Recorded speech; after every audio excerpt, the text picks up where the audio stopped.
Olá, seja muito bem-vindo, seja muito bem-vinda a mais um episódio aqui, a mais um encontro do nosso grupo de estudos. Meu nome é Otton Júnior, sou psicólogo clínico, especialista em psicologia existencial, fenomenológica e humanista, e nós estamos aqui, então, nos aprofundando e estudando a logoterapia e análise existencial, e nós estamos, então, estudando este livrinho aqui, que é o... Cadê o foco? Aí, Psicoterapia e Sentido da Vida. E eu escolhi estudar este livro aqui da logoterapia pelo simples motivo de... Foi esse livrinho aqui que o Viktor Frankl fez o seu manuscrito antes ali dos campos de concentração e acabou perdendo esse manuscrito lá nos campos de concentração, depois ele teve que reescrever. Muita gente acha que ele escreveu o Em Busca de Sentido, que está por aqui assim, que o Em Busca de Sentido, que era esse manuscrito aqui, mas na verdade é o Psicoterapia e Sentido da Vida, que é Doctor and Soul, né, o médico e a alma da psicoterapia à logoterapia. Então, a gente está lendo basicamente um tópico, lendo e comentando um tópico por encontro. E aí, se o tópico for muito curtinho, a gente lê 2 tópicos por encontro. E hoje a gente vai, então, hoje, né?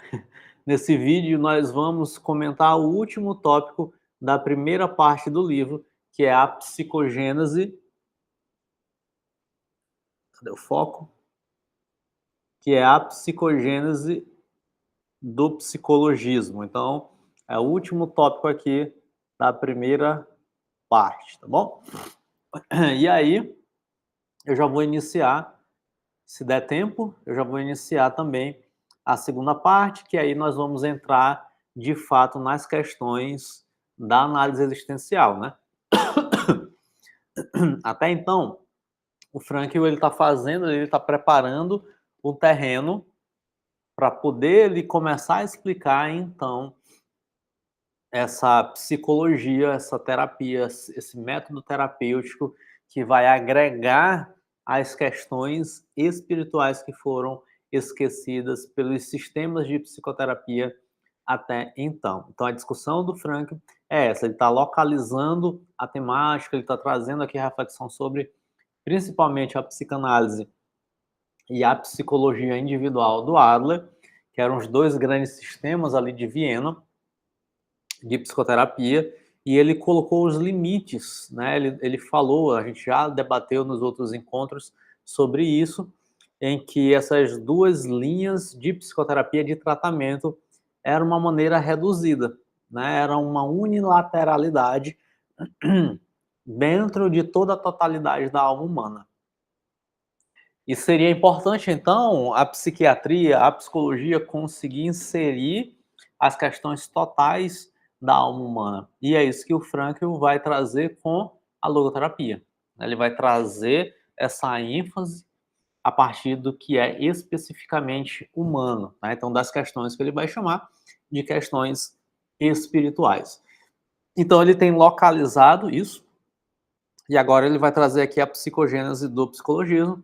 Então ele vai fechar essa questão, ele vai fechar esse diagnóstico, porque até que ele está fazendo um diagnóstico de situação, para então, a partir daí, na parte 2, ele inserir as respostas a esse diagnóstico, né? Então, a solução a esse diagnóstico. Então, desta maneira é que o livro ele se organiza, que essa obra acaba se organizando. Então, vamos lá. Deixa eu compartilhar minha tela com você.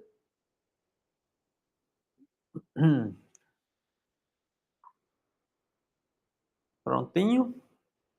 E é bom que eu estou aproveitando os intervalos de sessões. Eu estava na cabeça assim, velho, eu vou gravar uma vez na semana, eu vou separar um horário aqui para poder gravar esses encontros. Só que aí eu tô aproveitando. Na verdade, eu gostei tanto de fazer isso daqui. Era algo que eu já queria fazer. E aí eu gostei tanto que, como eu tô de folga da faculdade, eu falei, velho, eu vou aproveitar aqui os meus tempos livres, os intervalos, para poder adiantar o máximo que eu puder. Vou deixar um horário separado na semana, mas eu vou adiantar o máximo que eu puder aqui para poder eu tocar na frente, eu tocar aqui esse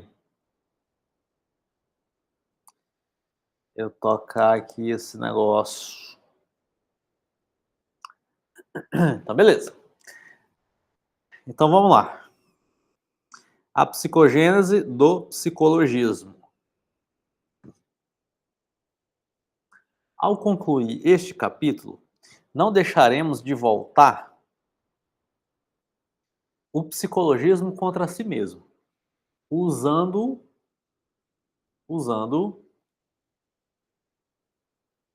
como arma contra ele, batendo-o contra as suas próprias armas. Basta, para tanto, voltar o feitiço contra o feiticeiro, digamos assim, e, em certo sentido, aplicar o psicologismo a si mesmo, examinando na perspectiva da sua própria psicogênese, isto é, a partir dos motivos que porventura estejam na sua base.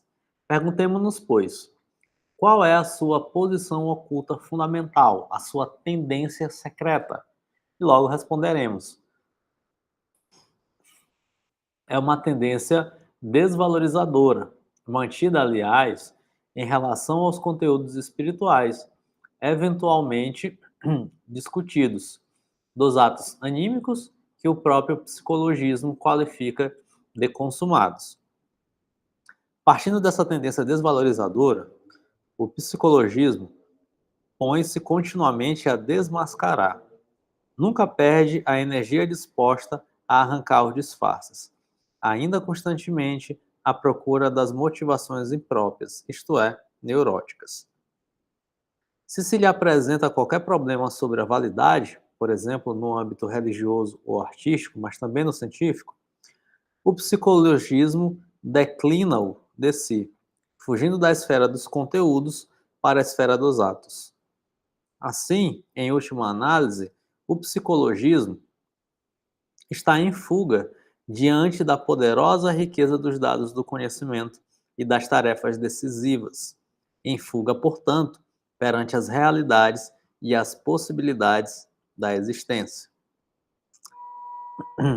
Só vê máscaras por toda parte, e por trás delas pretende nada mais haver que motivos neuróticos. Tudo lhe parece inautêntico, postiço. Quer nos fazer crer que a arte, em última análise, não seria nada mais que fuga da vida e do amor, que a religião não passaria de medo do homem primitivo às forças cósmicas.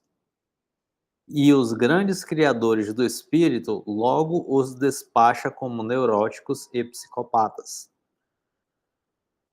Na esteira de um desmascaramento deste já eis, mediante este psicologismo arrancador de disfarces, poderemos finalmente afirmar com um suspiro de alívio que, por exemplo, um Goethe, também propriamente falando apenas, era um neurótico. Semelhante orientação do pensamento não vê nada de genuíno, de verdadeiro. Isto é, verdadeiramente nada a ver. Só porque algo, uma vez por outra, foi máscara, ou em algum momento, meio para o fim, será que só por isso, sempre e exclusivamente, tem que ser máscara e meio para o fim? Não haverá então nada de imediato, autêntico e originário? Então, o que ele está falando aqui? Ele está só reforçando a ideia de que o psicologismo vai ter uma tendência a ver e a enxergar os fenômenos humanos a partir da sua própria lente, a partir de uma psicopatologização. Então, esse é o grande problema do psicologismo, né? Reduzir fenômenos humanos ou reduzir fenômenos autênticos, verdadeiros, a uma ótica simplesmente neurótica ou a uma ótica simplesmente de crença disfuncional, a uma ótica psicopatologizante, em última instância. Então, essa é a crítica, né?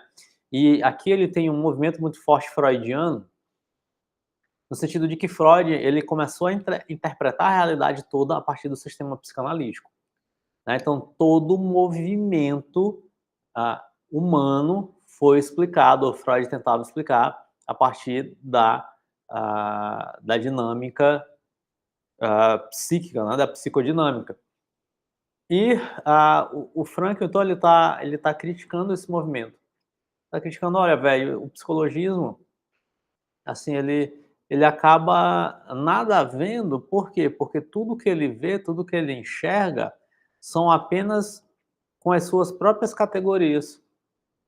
E as categorias não tem nem categoria de saúde. Então, o que seria uma categoria de saúde para a psicanálise?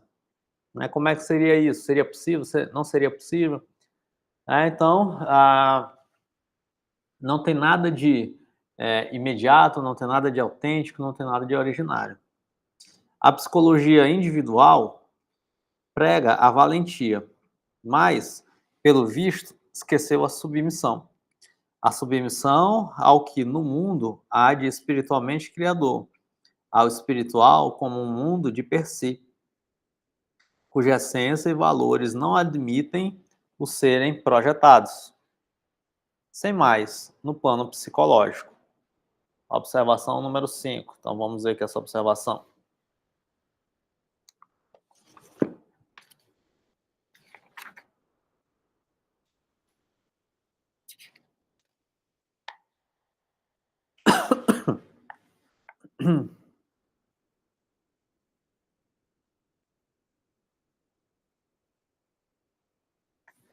Tá, é grande.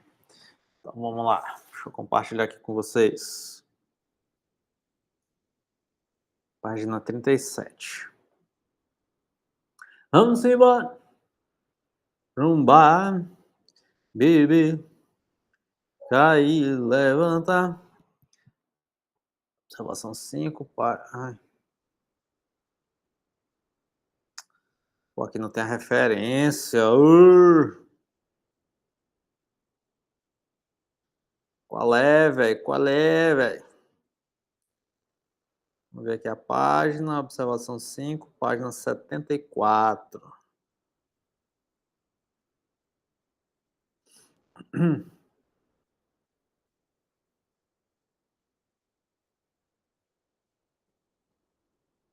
Setenta e dois.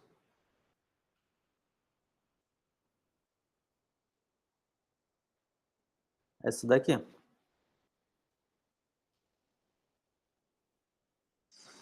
Aí é loucura, tá aqui, psicopatologia, beleza. Então vamos lá. Simbora para observação. O psicopatologismo projeta os fenômenos no plano do anímico, mas assim perde toda uma dimensão, a dimensão do espiritual, que era o que eu estava falando. Desta maneira, prescindindo da referência ao espiritual numa visão puramente imanente, isto é, refugando a transcendência dos objetos em questão, também não é para admirar que um Maomé ou um Dostoiévski se nos afigurem, sem mais nem menos, uns epiléticos, como qualquer outro epilético que sai da nossa ambulância ou frequenta nosso consultório. E no âmbito da imanência psicológica, também as visões estáticas de uma Bernadette, por exemplo, em nada se distinguirão de quaisquer outros estados excepcionais alucinatórios. Afinal, passa-se com o psicologista o mesmo que com o desenhista, que projeta sobre uma folha de papel uma esfera, tirando-a de sua tridimensionalidade. Assim desenhada, a esfera converte-se num círculo que não se distingue em nada daquele que corresponde à projeção, cadê? Opa, que corresponde à projeção de um cilindro tridimensional do cone do mesmo gênero ou de um círculo bidimensional. O caso é que o psicopatologista puro jamais poderá distinguir entre contributo e sintoma. Isto prescindindo mesmo de que, na visão analítico-existencial consequente, até o próprio sintoma pode, em determinadas circunstâncias, representar um contributo. Então, é só reforçando a ideia, né? Ele reforça a ideia lá do exemplo geométrico, que o psicopatologista, então, ele vai ter que ter esse cuidado, né? De, ao ver a psicopatologia, ele já está reduzindo a pessoa a construtos que são de uma determinada teoria. E aqui lembrando sempre que ele tá falando diretamente as teorias da época, mas isso não difere das teorias modernas, né? Atualmente, eu já citei aqui outras vezes, atualmente a teoria moderna mais conhecida é a TCC, né? Pós-moderna mais conhecida é a TCC. E isso não se difere tanto assim da TCC, né? Então, o TCCeuta, ele tem que ter muito cuidado nesse processo todo, para poder ele não cair no psicologismo. O que interessa, em última análise, a psicoterapia, arrancadora de disfarces, não é um juízo, mas uma condenação sumária e definitiva. Basta fazermos com que olhe para si mesma a sua própria luz.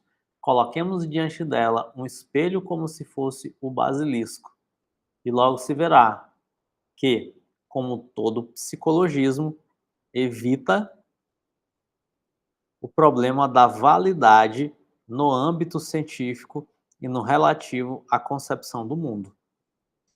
O psicologismo pode se entender, portanto, como meio de uma tendência desvalorizadora. Assim, qualquer orientação de pesquisa dominada por ele deixa de ser expressão da entrega cognoscitiva a uma coisa. Ai, ai, aqui o bicho pega, né? Porque a maioria das pesquisas são assim, das pesquisas científicas, mas o psicologismo, na nossa opinião, é ainda a manifestação parcial de um fenômeno mais amplo. O final do século XIX e o começo do século XX deformaram completamente a imagem do homem, vendo predominantemente no seu vário estado de sujeição, quer dizer, na sua hipotética impotência em faces dos liames que o atam, assim, o biológico, psicológico, sociológico. E a liberdade verdadeira humana, a liberdade perante todas estas vinculações, a liberdade do espírito em face da natureza, a única, aliás, que constitui a essência do homem, foi esquecida. Como se vê, surgiram junto do psicologismo um biologismo e um sociologismo. Deixa eu ver aqui a observação 6.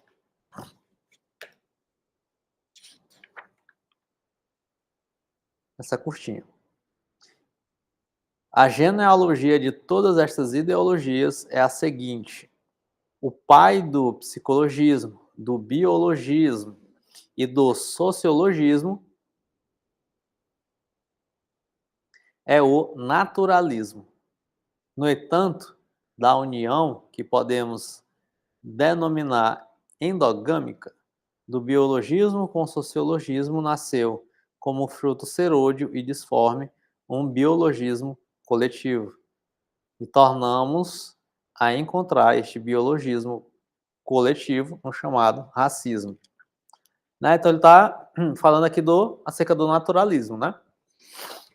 Que é uma tendência a explicar todas as coisas através da materialidade, né? Através do materialismo.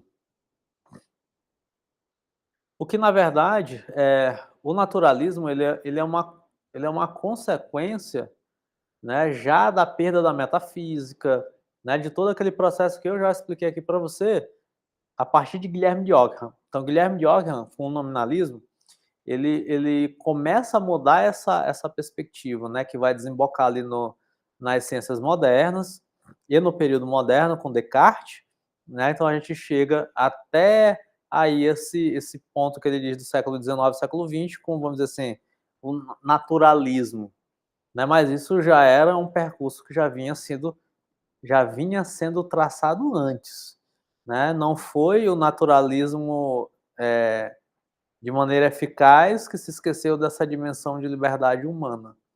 Não foi isso, né? Talvez tenha ficado mais forte como método científico, né? E as ciências médicas, elas foram avançando muito, e a galera, tudo que é novo e tudo que está sendo descoberto, acaba que vira um paradigma de pensamento. Então aí o pessoal ficou meio que impressionado com isso, né? Tanto que, né, a medicina foi desenvolvendo tanto com isso e acabou influenciando a maneira de se pensar, né? E dentro do próprio estudo do homem foi se esquecendo também essas questões, né? Tanto que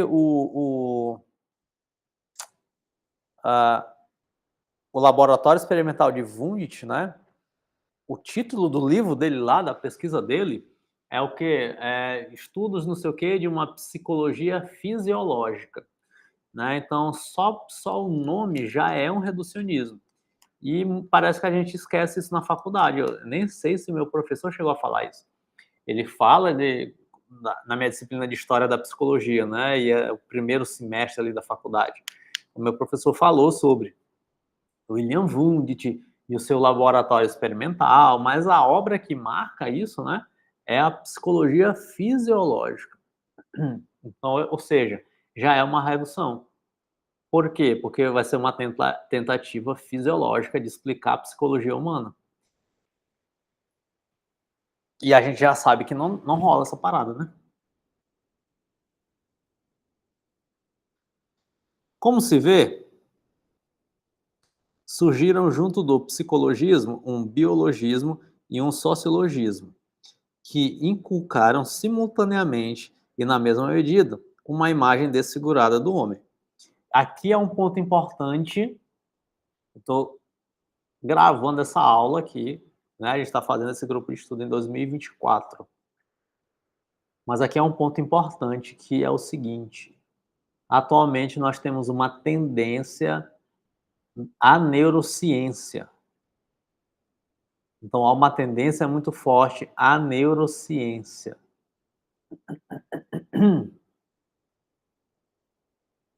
Neuropsicólogo, neurociência. O que é a neurociência?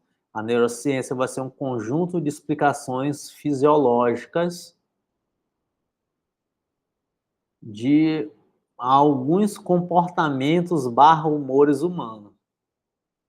Então, se aqui o Frankl está criticando psicologismo, biologismo, sociologismo, a gente, atualmente, a gente pode criticar um neurologismo ou um neuropsicologismo, que é uma tendência. É isso, a galera tem um fetiche por explicações científicas e acaba esquecendo que é fundamental. Inclusive, outro dia eu estava conversando com uma amiga e ela me falando, ela trabalha em clínica em clínica de neurodesenvolvimento, de neurotipia e tudo mais, né? Trabalha com esse público. E ela tem um filho com neurotipia, né? Com TEA. Ela me dizendo, meu Deus, Otton, eu chego lá e o profissional, ele me olha, ele me mostra os gráficos aqui, olha só como está o desempenho aqui do fulano e tal, não sei o quê, e eu fico feliz porque eu vejo essa evolução a partir dos gráficos e tal, não sei o quê. Aí eu falei, a atenção que tem que ter muita, porque você vai começando a olhar o seu filho a partir do gráfico, né? Então tem que ter cuidado, muito cuidado com isso, que é essa tendência, né, desse movimento de psiconeurologia, de neuropsicologia, né? Então a gente tem que ter muito cuidado com isso, né? Não, se você é psicólogo, tá aqui, é psicólogo, a gente deve aprender a neuropsicologia, uma neurociência, mas a gente deve jamais reduzir o conhecimento da psicologia humana, da alma humana, tão somente a partir da neurociência. É uma crítica que a gente tem que ter, um cuidado que a gente tem que ter gigantesco, porque senão cai nesse negócio bem aqui. Não é de se estranhar que, na história do espírito, se tenha registrado uma reação contra essa visão naturalística. De fato, não se fez esperar essa reação, convidando-nos a reconsiderar os fatos fundamentais do ser humano. O humano ser livre perante os dados da vinculação natural. Não é de admirar que, enfim, o ser responsável, como estado de coisas primordial, tenha sido trazido outra vez ao centro do nosso campo de visão. Este estado de coisas, digo, porque o outro, pelo menos o do ser consciente, não pôde negar o psicologismo. A filosofia da existência, nomeadamente, teve o mérito de apresentar a existência, Dasein, do homem como uma forma de ser sui generis. Então aqui é a influência heideggeriana, né? Assim, Jaspers denomina o ser do homem como um ser que decide, um ser que não é, sem mais, mas que só em cada caso decide o que ele é. Então aqui é a influência da filosofia da existência dentro do pensamento do Viktor Frankl, né? Karl Jaspers aí foi um excelente fenomenólogo existencial, né? Inclusive tem uma psicopatologia dele que eu sou doido para comprar, mas nunca achei, né? É esgotada, né? Mas é assim, aqui a gente traz um raciocínio da filosofia da existência com influência no método fenomenológico, né? Basicamente ali do Russell e posteriormente Heidegger, né? Mas basicamente ali do Russell, né? Enfim, eu não vou entrar nessa discussão aqui, né? Porque esse tipo de filosofia da existência acaba que esquece da essência, né? Acha que a essência, na verdade, é outra coisa, né? Então a gente acaba correndo o risco de cair em muitas teorias modernas, teorias pós-modernas, que geram uma complicação aí e geram mais adoecimento psíquico do que saúde mental, né? Mas não vou entrar nessa discussão agora. Esclarecida desta maneira, uma situação que, embora nem sempre isso se confesse, de certo que havia longo tempo era tida por evidente para o comum dos estudiosos, já se torna possível, em princípio, uma apreciação ética da conduta humana. Com efeito, quando o homem se contrapõe aos dados naturais, quando o homem, como tal, se contém perante eles, por conseguinte, só quando deixa de se submeter e obedecer cegamente aos liames que o vinculam ao biológico, raça, ao sociológico, classe, ou ao psicológico, tipo caracterológico, só então digo é que começa a manifestar-se a sua suscetibilidade de ser julgado moralmente a todos os respeitos. Hum. Aqui que é o perigo, né? Mas vamos lá. O sentido de certos conceitos que se empregam todos os dias, tais como os conceitos de mérito e culpa, só se verifica se nós, em vez de aceitarmos simplesmente as mencionadas vinculações a título de dados do destino, reconhecermos a capacidade humana de as tomar como tarefas e funções que visam configurar o destino e a vida. Assim, por exemplo, o fato de se pertencer a um povo determinado é claro que não representa sem mais nem mérito nem culpa, né? Então é isso. A culpa, cara, tá dando uma falhada aqui na transmissão, né? A culpa só começaria no momento em que, por hipótese, não se fomentassem as qualidades especiais de uma nação ou fossem negligenciados os valores culturais dela. Ao passo que o mérito só estaria em serem dominadas certas fraquezas caracterológicas do povo em questão, no que do indivíduo dependesse, mediante uma autoeducação consciente. Observação 7.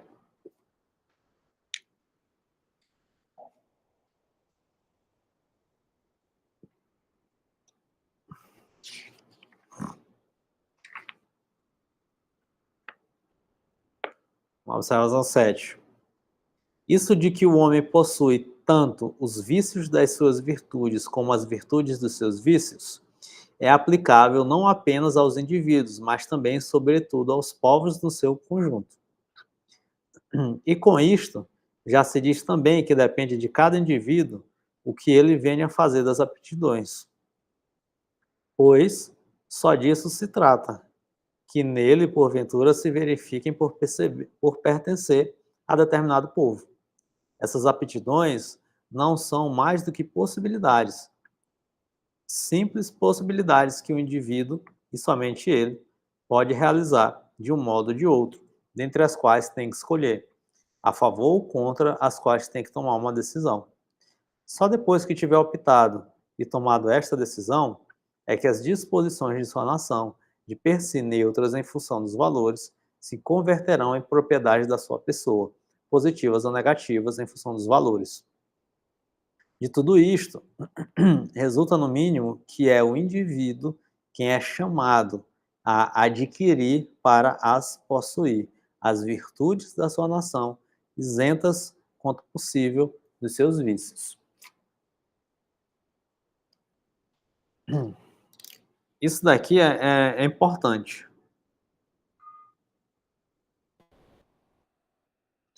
Por quê? Por qual razão é importante a gente conversar sobre isso daqui?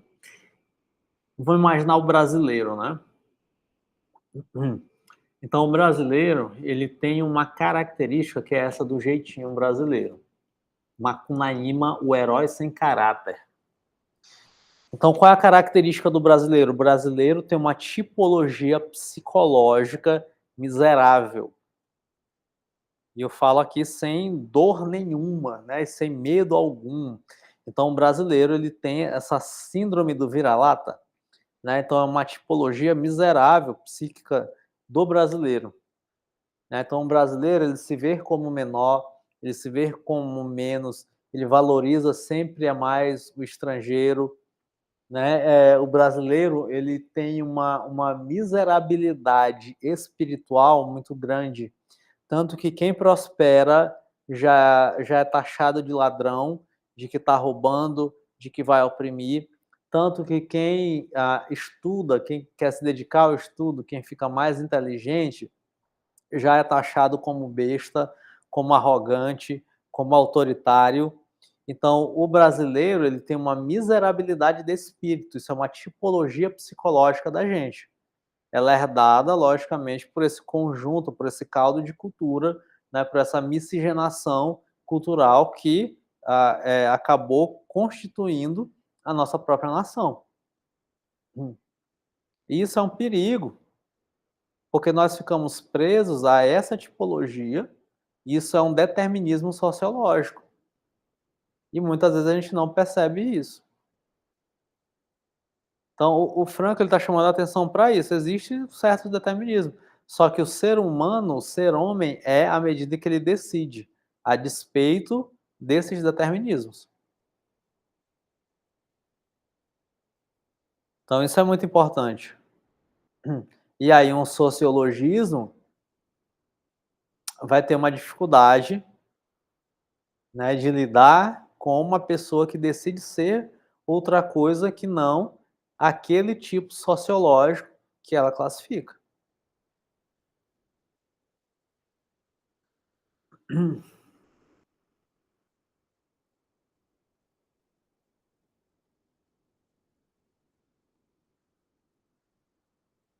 Mas quantos homens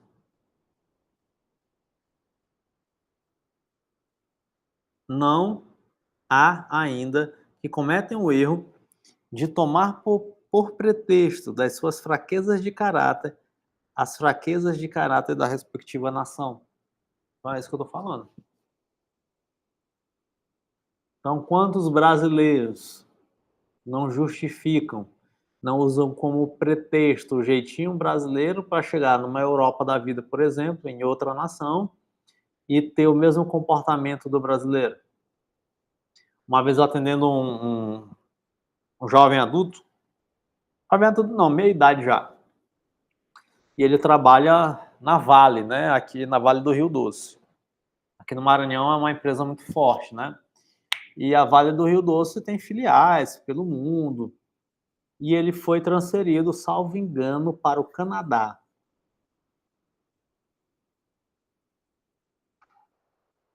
Canadá? Ou foi para a África? Eu já não lembro, né?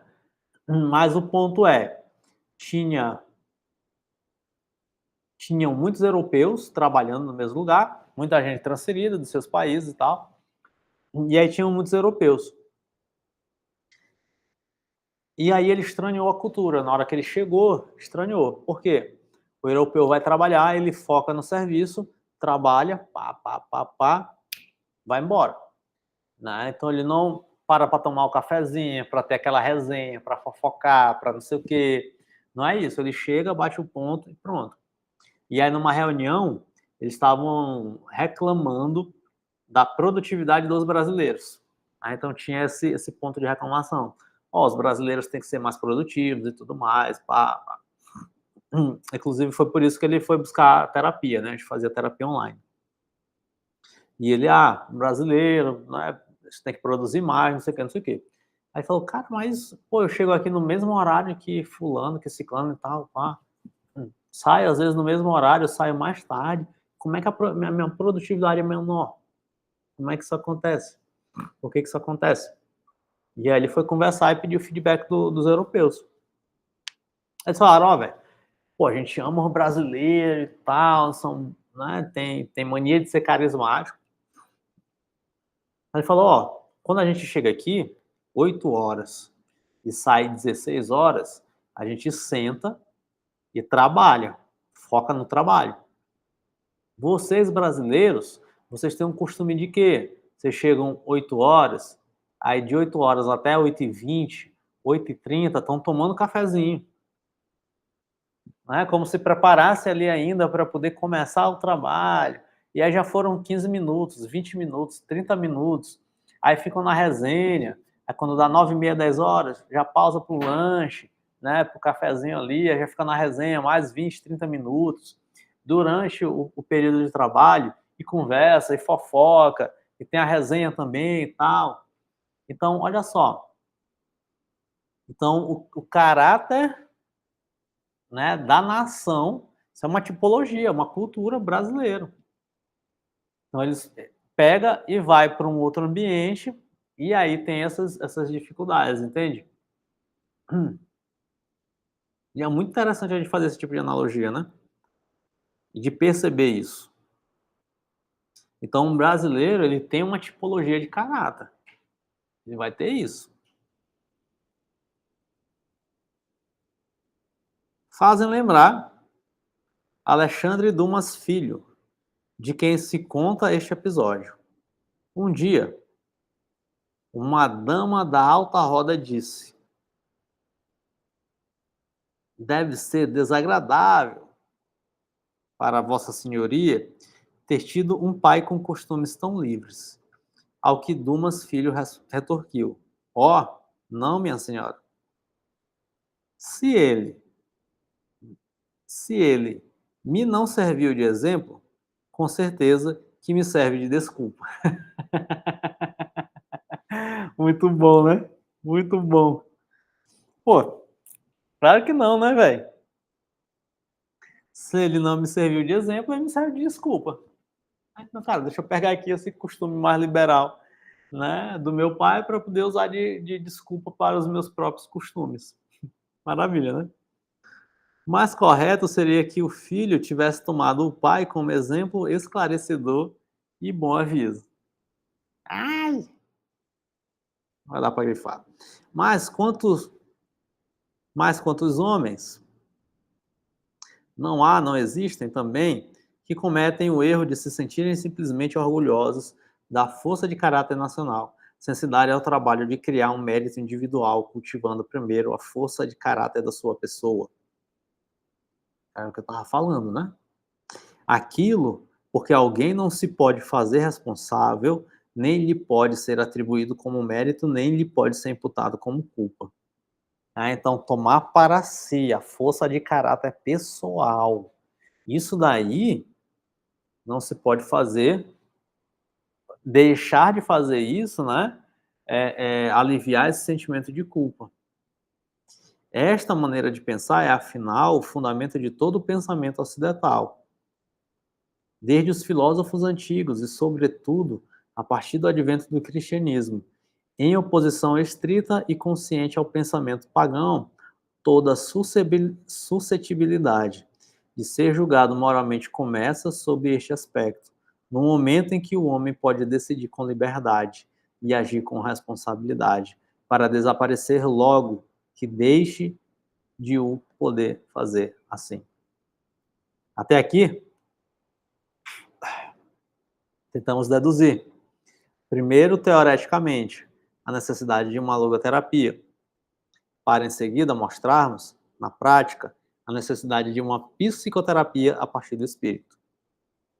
Quanto ao primeiro ponto, revelou-se categoricamente insuficiente a psicoterapia, entendida no sentido mais estrito da palavra.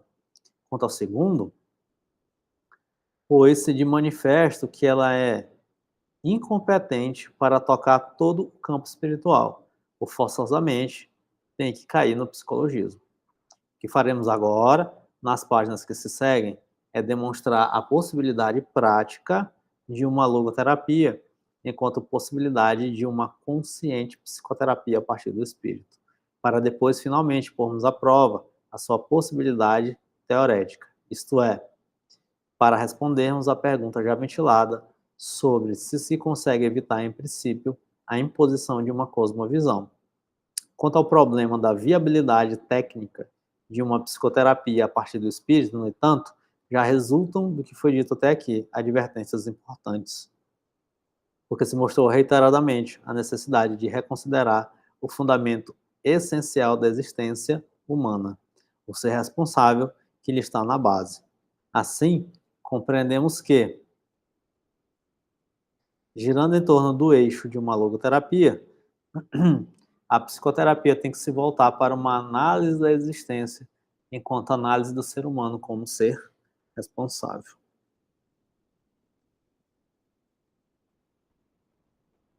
Então, aqui finalizamos o primeiro ponto do livro, da psicoterapia à logoterapia. E agora vamos, então, da psicanálise à análise existencial. E aí já temos aí 40 minutos. Então eu vou encerrar, porque aí ele vai começar a discutir análise existencial.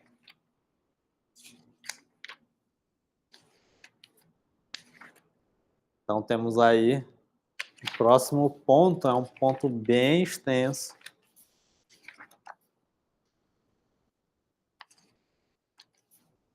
Bem extenso mesmo.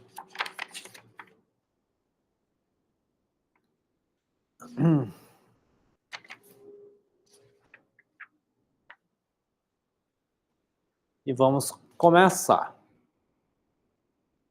E aí eu vou aqui, para a gente fechar 1 hora aqui de nosso encontro de hoje, eu vou ler só o primeiro ponto já dessa próxima parte. Então a gente vai começar agora, então, a discussão da análise existencial, que é justamente o que ele chamou de, aqui no finalzinho da outra parte, né, dessa discussão teorética, para depois tentar fazer ali uma discussão da prática, né? Então agora ele vai trazer o fundamento de toda a sua análise existencial, né? E o que que ele vai trabalhar aqui, então? Deixa eu pegar aqui o sumário.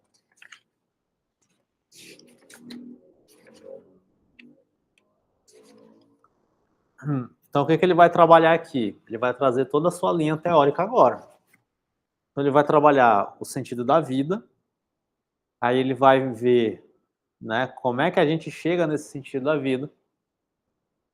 Então, a discussão do sentido da existência, suprassentido, né? Então, ele vai trazer toda essa discussão sobre o sentido da vida. Depois, ele traz a perspectiva do sentido do sofrimento, sentido do trabalho, sentido do amor. Né? Então, ele está pegando aqui áreas da vida e fazendo a aplicação da análise existencial. E aí, depois, ele vai trazer algumas possibilidades técnicas, que é mais no final. E aí, o último é sobre a prática, né? A prática do psicoterapeuta. Então, vamos lá. A análise existencial geral, né? Então, se a gente fosse olhar assim, esse aqui é o resumo da análise existencial do Viktor Frankl. Né? É claro que em outros livros ele vai trazendo alguns outros aspectos, ele pode desenvolver uma outra temática em algum outro livro, né? Mas, vamos dizer assim, o grosso mesmo está aqui. Então, a gente vai trabalhar agora essa questão do sentido da vida e a questão do sentido da existência eu não vou ler, só a gente vai ler só o sentido da vida, né? Então, vamos ver o que ele vai falar, então, primeiramente aí sobre o sentido da vida. Que é a temática central da logoterapia, né? Então, vamos lá. Especificada como psicanálise, a psicoterapia esforça-se por chegar à consciencialização do anímico. Então, isso a gente já viu, né? Lá na delimitação, né, na colocação dos limites da psicoterapia, nós já vimos que o Frankl ele traz essa explicação, né, que a psicanálise é este processo de trazer à consciência esse processo psicodinâmico, esse processo anímico. A logoterapia, pelo contrário, procura a consciencialização do espiritual. Então aqui é interessante porque ele sempre vai trazer essa dialética, né? Então ele sempre vai trazer essa conversa, esse diálogo. Ó, a psicoterapia, e quando ele fala psicoterapia aqui, lê-se, entende-se que ele está falando aqui com psicanálise, tá bom? Ele vai usar basicamente essa conversa, esse diálogo com a psicanálise, porque ele entende que a psicanálise trabalhou muito bem a questão anímica, né? A questão psíquica. Só que ela se esquece da questão espiritual, né? Da dimensão especificamente humana. Então ele vai sempre trazer esse diálogo, sempre vai ter essa conversa.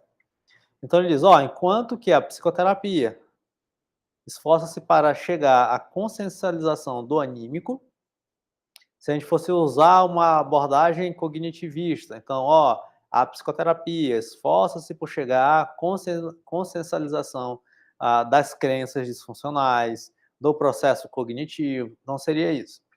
A logoterapia, pelo contrário, procura a consciencialização do espiritual. Com isto,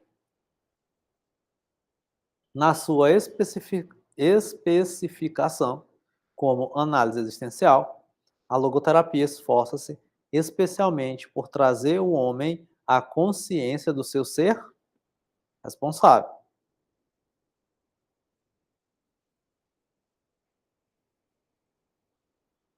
Enquanto fundamento essencial da existência humana.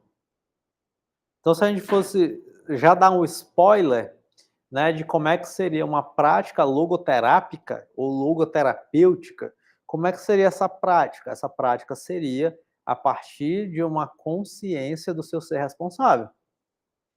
Então, o logoterapeuta, ele vai trabalhar isso. Então, as técnicas vão apontar para este movimento, né, para esse movimento de conscientização do seu ser responsável. Então, aqui está um belo de um spoiler. Mas vamos ver como é que isso se desenrola de maneira prática e vamos ver aí como é que ele traz todas essas questões, né? Mas responsabilidade sempre significa responsabilidade perante um sentido. Foi por isso que o problema do sentido da vida humana se pôs à cabeça deste capítulo. E é por isso que terá de permanecer no seu núcleo central. Então, ó, a responsabilidade sempre vai significar responsabilidade perante um sentido. Então, eu sou responsável perante o quê? Perante um sentido. Sempre vai ser isso. Que sentido é esse? Não sei. A gente vai descobrir. Então, é por isso que o quê? A questão do sentido, né, se pôs, né, como núcleo central deste capítulo. Então, a gente já sabe, o homem é responsável e ele é responsável diante de um sentido. Agora, o que é o sentido? Pronto. Então, a gente vai precisar entender o que é o sentido para poder a gente entender perante o que somos responsáveis.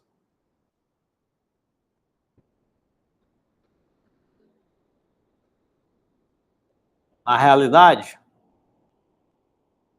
é este problema um dos mais frequentes entre aqueles com que o doente da alma, na sua luta espiritual, assalta o médico.